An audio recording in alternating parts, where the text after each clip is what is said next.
Alia matibabu na kinga kama vipo. Sasa kwa kuanza kabisa, Mpox kama Mpox ni ugonjwa wa namna gani? Asante. Mpox ni ugonjwa wa mlipuko. Na ugonjwa huu unasababishwa na virusi. Ndio.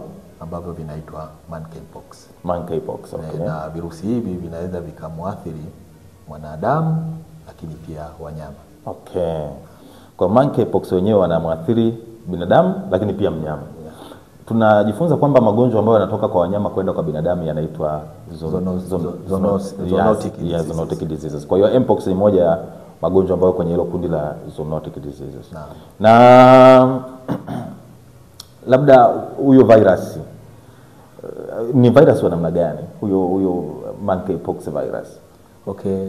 Huyo monkeypox ni familia ya Proxiviridae. Proxiviridae. Okay. Na ugonjwa huu unafanana kwa kiasi fulani na ndui. Okay. Kwa sababu mtu anapata vipele na wakati mwingine vipele vinakuwa paka kuwa malengelenge na wakati mwingine kufikia kuwa madonda kwenye ngozi. Okay, sawa kabisa. Hali fulani ya kushabihiana. Yanashabihiana na ndui. Nakumbuka zamani walikuwa wanachoma zile sindano za ndui. Hasa mipakani pia wanakukagua kama uko ni Mtanzania, basi wanakukagua kama una hiyo sindano ya nini? Ni kweli kabisa. Ya ndui. Sasa twende kwenye mode of transmission. Hapa ndipo kwenye agenda kubwa wananchi waweze kujua kwamba huu ugonjwa unaenea kwa namna gani kutoka kwa mtu mmoja kwenda kwa mtu mwingine. Kuna njia ambazo unaweza kutueleza namna ambavyo ugonjwa unaweza kuenea kutoka kwa mtu mmoja kwenda kwa mwingine? Yes. Kuna njia mbalimbali ambazo zinaweza zikapelekea ugonjwa huu kutoka kwa mtu mmoja kwenda kwa mtu mwingine. Ndio.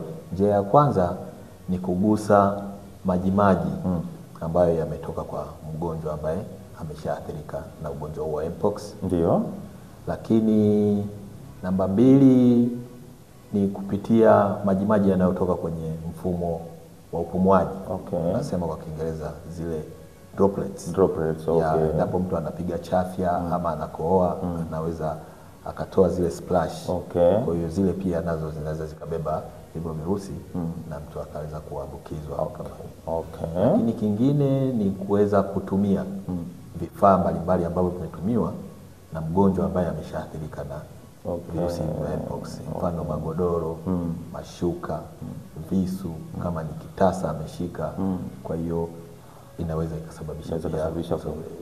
Lakini kingine ni kula mizoga, wanyama waliokufa usipokuwa kufahamu kwa umakini zaidi kwamba sababu za vifo vya hao wanyama ni nini.